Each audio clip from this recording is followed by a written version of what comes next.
El cine ha sido, desde su nacimiento, uno de los medios más influyentes para contar historias y dar forma a nuestra visión del mundo. Entre estos relatos, las historias de guerra destacan como un género recurrente y poderoso. Pero, ¿qué mensajes subyacen en estas películas? Este vídeo explorará cómo el cine de guerra moldea nuestras percepciones de los conflictos bélicos, desafía nuestras emociones y permite debates profundos sobre ética, representación y manipulación cultural. El cine, como cualquier arte, refleja las experiencias colectivas y los valores de la sociedad. Sin embargo, su poder narrativo va más allá de solo documentar la realidad, crea marcos de referencia emocionales e ideológicos que pueden influir profundamente en la percepción del público. En este contexto, las películas de guerra funcionan como un espejo de las ideas contemporáneas sobre los conflictos.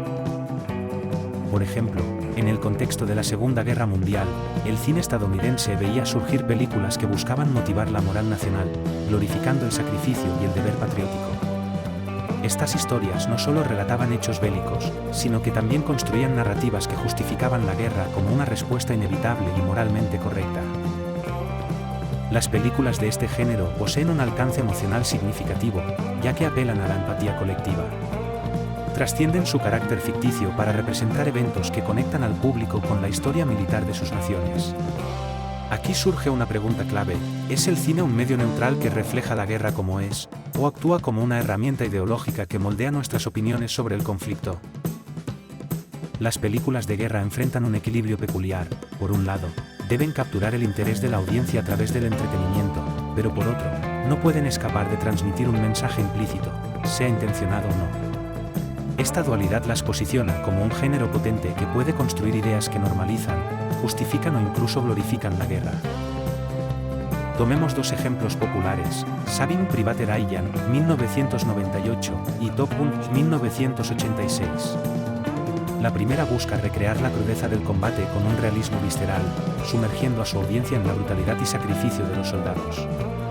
Sin embargo, la narrativa subyacente refuerza la noción de que tales sacrificios son necesarios, y en última instancia, heroicos. Top Gun, por otro lado, presenta una visión más estilizada y nacionalista de los pilotos de combate estadounidenses, glorificando su valentía y enalteciendo el espíritu militar sin mayor cuestionamiento crítico sobre el propósito del conflicto. En ambas obras, los espectadores no solo consumen historias emocionantes, sino que también internalizan narrativas que pueden moldear su visión sobre el servicio militar, el patriotismo y la moralidad de participar en guerras. Las películas de guerra son expertas en manipular emociones humanas clave como la empatía, el orgullo y el miedo. A través de personajes complejos y situaciones límite, los espectadores son empujados a conectar emocionalmente con los soldados y sus desafíos. Este enfoque emocional logra humanizar el rostro de la guerra mediante empatía, pero también puede tener un lado oscuro, la glorificación de la violencia como un sacrificio noble. Por ejemplo, en películas como Hacksaw Ridge, Hasta el último hombre, 2016, se muestra la valentía de un protagonista pacifista en un entorno extremadamente violento, otorgando una sensación de moralidad heroica en el horror de la guerra. Sin embargo, esta manipulación emocional no solo busca conmover, sino también persuadir. Al mostrar a soldados como figuras heroicas o mártires, el cine puede crear una normalización de los conflictos bélicos. Se nos invita a aceptar que, aunque desgarradores, los sacrificios en la guerra cumplen un propósito mayor. Esto nos lleva a cuestionar si estas emociones están diseñadas para inspirar reflexión o para fomentar su aceptación inconsciente. En algunos casos, las películas de guerra pueden ser vistas como propaganda disfrazada de entretenimiento. Históricamente, muchos filmes han servido a agendas políticas y militares específicas, particularmente durante periodos de conflicto. Por ejemplo, en la Segunda Guerra Mundial, tanto en Hollywood como en otros países, se produjeron filmes destinados a construir apoyo para el esfuerzo bélico. Estas historias, aunque presentadas como necesarias, a menudo omiten el lado más oscuro de los conflictos, centrándose únicamente en victorias heroicas y el enemigo como figura deshumanizada. En la era moderna, el concepto de propaganda en el cine ha evolucionado, pero sigue siendo evidente.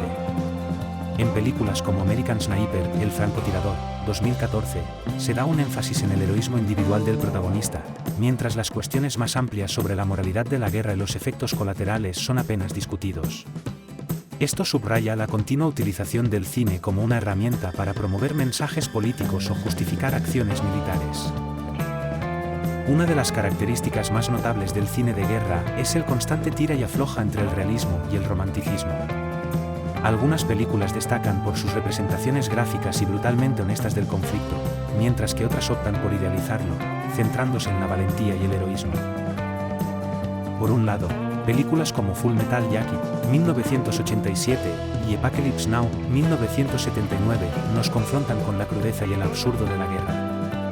A través de imágenes desgarradoras y narrativas filosóficas, estas películas buscan exponer las realidades destructivas de los conflictos y a menudo presentan la guerra como un callejón sin salida moral.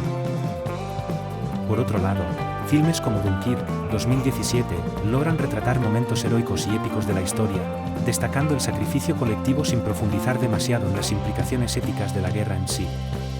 Por lo tanto, surge una pregunta crítica: ¿debería el cine de guerra abrazar siempre un enfoque realista para confrontarnos con la verdad del conflicto, o acaso los espectadores encuentran más consuelo en las narrativas heroicas? La manera en que la guerra es representada en pantalla no es arbitraria. Directores, guionistas, estudios de cine e incluso gobiernos juegan papeles significativos en la construcción de estas narrativas. En Hollywood, el Departamento de Defensa de los Estados Unidos ha participado históricamente en la producción de varias películas, aportando apoyo logístico y técnico a cambio de una representación favorable del ejército. Esto plantea la cuestión de hasta qué punto las películas de guerra pueden separarse de los intereses políticos y militares que las financian.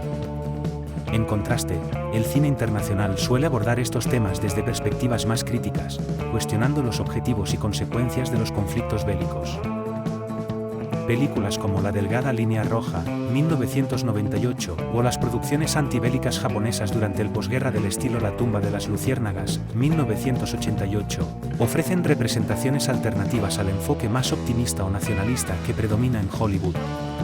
La diversidad de estas perspectivas invita a un análisis más equilibrado sobre el impacto cultural y político del cine de guerra. Uno de los aspectos más importantes del cine de guerra es su impacto en el espectador. Para algunos, estas películas generan introspección, cuestionamientos morales y una crítica profunda al concepto de guerra. Para otros, refuerzan nociones más tradicionales de heroísmo, sacrificio y nacionalismo. Muchos espectadores se sienten atraídos por las historias de guerra debido al drama humano universal que presentan. Momentos de camaradería, sacrificio y supervivencia los conectan emocionalmente con los personajes. Sin embargo, esta conexión puede ser un arma de doble filo, ya que también deja abierta la posibilidad de normalizar la guerra como parte inevitable o incluso necesaria de la condición humana. Entonces, ¿están las películas de guerra fomentando un debate crítico sobre su impacto, o simplemente están preparándonos emocional y mentalmente para aceptar los conflictos como parte inevitable de nuestras vidas? La respuesta depende en gran medida de cómo cada individuo interprete el mensaje subyacente. Dado el peso emocional e ideológico de las películas de guerra, los cineastas tienen un papel crucial en la forma en que estas historias son contadas. ¿Deben priorizar la veracidad histórica y el impacto emocional sobre las narrativas simplistas y el entretenimiento? ¿Dónde está la línea entre capturar la brutalidad de la guerra y glorificarla? Películas como Apocalypse Now desafían esta línea al presentar una exploración filosófica sobre lo absurdo y moralmente ambiguo de los conflictos. Al hacerlo, obligan a la audiencia a reflexionar en lugar de simplemente consumir una historia. Sin embargo, no todas las películas asumen esta responsabilidad de manera explícita, y aquí radica el desafío ético.